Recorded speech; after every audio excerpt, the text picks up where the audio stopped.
Hello, this is Matt on the Moon Lambo channel. Ripple reveals $2 billion XRP remittance volume milestone. CEO says the crypto asset can solve a $10 trillion problem. This is a fun story and some interesting Twitter responses from Ripple CEO Brad Garlinghouse, and it all stems from a skeptic and an article that a skeptic retweeted. Interesting stuff here. So I want to share with you some perspective, and I don't have any problem at all with people that are genuine skeptics. I just don't like people that are trolly for the sake of it, or people that are ideological driven and not interested in getting to the truth. But if somebody is just trying to get to the truth of any general matter and they have an opinion that's different than my own, I say let's have a talk, and maybe it could be fun. Maybe we can both learn something.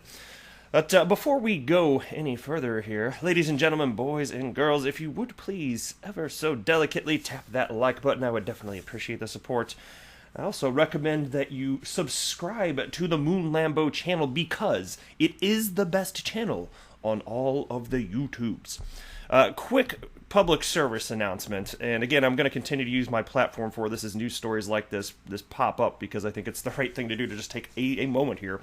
XRP Crypto Wolf sent me this piece, and I'm going to be real brief with it, but I want to make sure people are aware of this.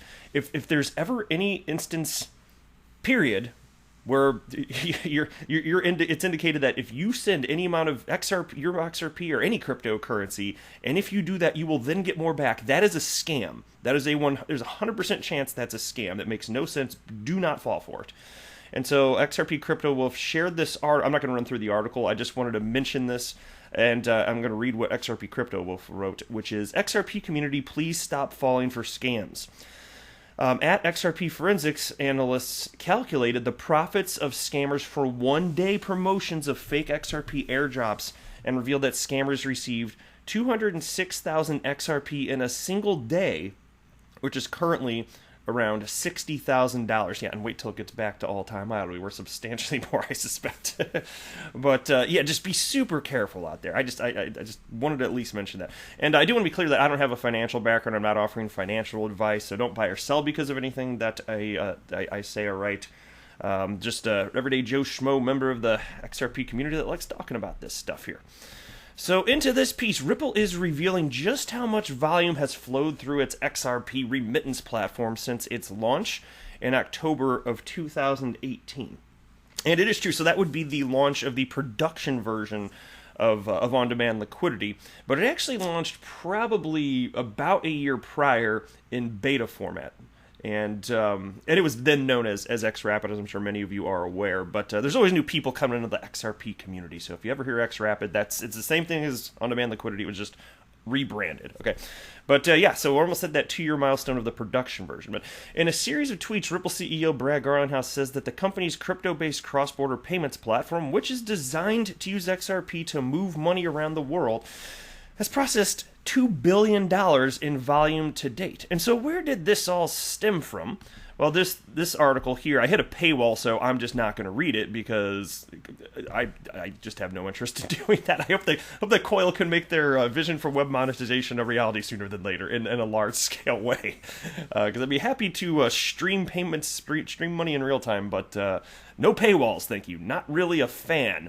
But from the Financial Times, FT.com, here's the headline, which Brad Garlinghouse didn't seem to care for. I'll show you what he said in a second. But with 16 billion in cryptocurrency, Ripple attempts a reset. And it's clear, even though I can't read this, that Brad Garlinghouse thinks this article missed the mark.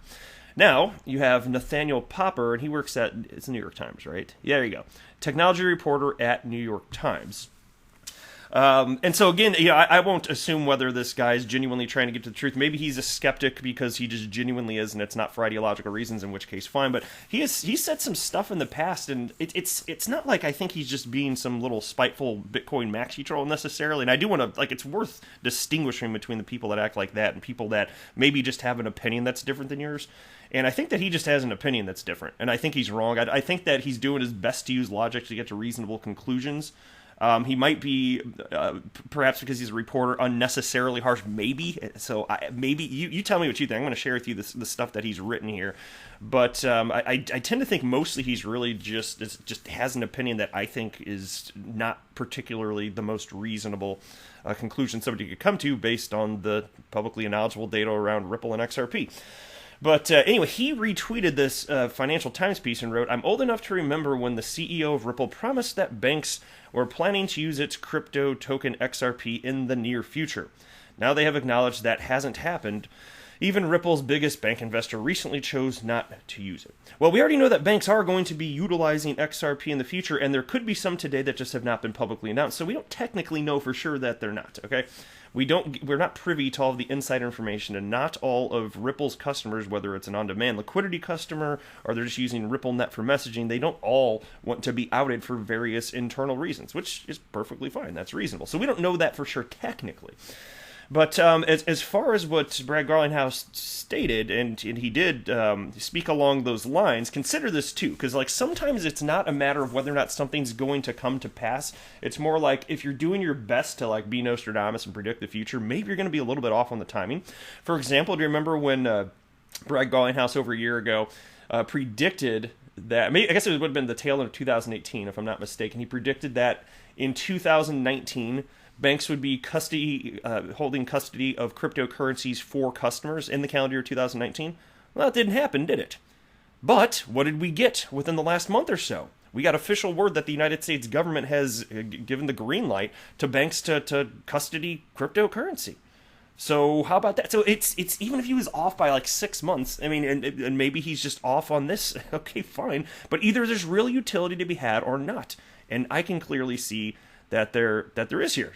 To me, it's not surprising at all. And so here's the thread that he was talking about, and it's fair enough to bring this up, but I still think Brad Garlinghouse is right, even if the timing's off. I just do. But Brad Garlinghouse wrote this on January 4th, 2018. "Over the last few months, I've spoken with actual banks and payment providers. They are indeed planning to use XRapid." By the way, that's, again, as a reminder, now known as on-demand liquidity, which is their XRP liquidity product, "in a serious way. This is a sampling of what I heard." And then he's got this little screen grab. "We ran the costs on our end and see that this is 100% more efficient than what we're doing now. The XRapid pilots all went perfectly. This is much more efficient than our process today. We'd like to move forward with XRapid today. We've already used Bitcoin in transactions, but the time is causing slippage and costing more to transfer. We'd like to use XRapid and XRP to help with these issues. This XRP is a much more efficient way to send money across borders than what we typically use today, especially as Bitcoin has continued to slow and become more expensive. There's plenty of small to medium-sized banks out there that are hit hard by fees. They jump at the opportunity to send money directly and bypass those fees using XRP." And so consider this also when we're talking about the time horizon for all of this adoption taking longer than perhaps what some would want or expect. Don't forget that Ripple's building something that has simply never existed before, and there are only so many corridors open today. So even if all these entities back then and today want to use XRP for settlement, you can only do it in a limited capacity today. And that's okay to acknowledge. Adoption of new technology can take time. Think about this stuff here. I mean, hell, Bitcoin's been around a decade and still nobody's using it for money. But anyway, Brad Garlinghouse, he saw what Nathaniel Popper wrote in the Financial Times, and he addressed it. And he wrote the following: "My favorite skeptics are active today." And then he tagged Financial Times and Nathaniel Popper. "Ripple has absolutely no plans to reset our strategy. Using XRP to solve a real-world $10 trillion problem like cross-border payments is working. I'll let the data speak for itself. On-demand liquidity, the product that uses XRP, has accounted for more than $2 billion in transactions since its launch. On-demand liquidity volume grew 11x year over year, comparing H119 versus H120. And so that would be the first half of 2019 versus the first half of 2020. That's what H1 stands for. In less than 3 years, we processed 2 billion plus transactions on RippleNet with a notional value of $7 billion plus. Over 24 customers are on board with on-demand liquidity, including MoneyGram, Golance, Vi Americas, FlashFX, Azimo, and the list goes on. And then he wrote, P.S. at Nathaniel Popper. For future reference, quick fact check, and in keeping with New York Times standards, my Twitter handle is at bgarlinghouse, not at Brad Garlinghouse. So, yeah, he did get that wrong, which is interesting. Look, I just wanted to share this because, to me, it's a clear indication that what Ripple has sought to do for years, and what I've been waiting to see continue to unfold, is progressing. And you can bitch about the timeline if you don't like it, but it's still unfolding. I mean, gosh, they're the ones that are putting in the work to do this. They're putting in the sweat equity here to actually make this happen. So, however long it takes, fine. It doesn't matter. Like, even if the timeline's off when you're doing your best to guess something, which again, no humans have even done before. Like, even if you're off, I keep going back to, is this functionally useful? Is there a better alternative? Well, to me, the answer is yes, it is functionally useful, and no, there is not a better alternative to fix the train wreck that is the world of global cross-border payments. There simply isn't. It requires the usage, if you're talking about converting from one fiat currency to another, especially when there's a notably long chain of bilateral banking relationships adding friction. The only solution is to utilize a cryptocurrency that is decentralized and has an open market value, because that removes so many of the trust issues. At that point, you really just need to trust that cryptography works, which is fine by me. I will trust that cryptography works, just generally speaking, right? And so, there we go. It's fun to run through all this stuff, but things continue to progress, and Nathaniel Popper can be as strong a critic as he wants to. And again, it's not like I think he was being nasty. I just think he's wrong about the stuff that he... Like, to think about it, because for him to think that it makes sense that, like... Because what does it sound like? Doesn't it sound like he's like, yeah, this Ripple's really not pulling this off. They're resetting. They're really not pulling this off. Do you genuinely believe that, or do you think perhaps it's more likely that the time horizon is just a little off?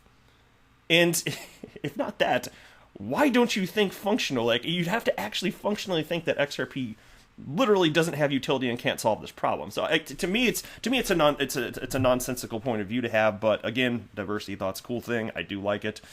So you know what? Hey, I get an opportunity here on this platform to share my opinion about it. So there you go. I like the back and forth. That's useful when people are trying to get to the truth of any matter in life. But what do you think? Am I hitting the nail on the head? Am I missing something? Is Nathaniel Popper right? Oh no.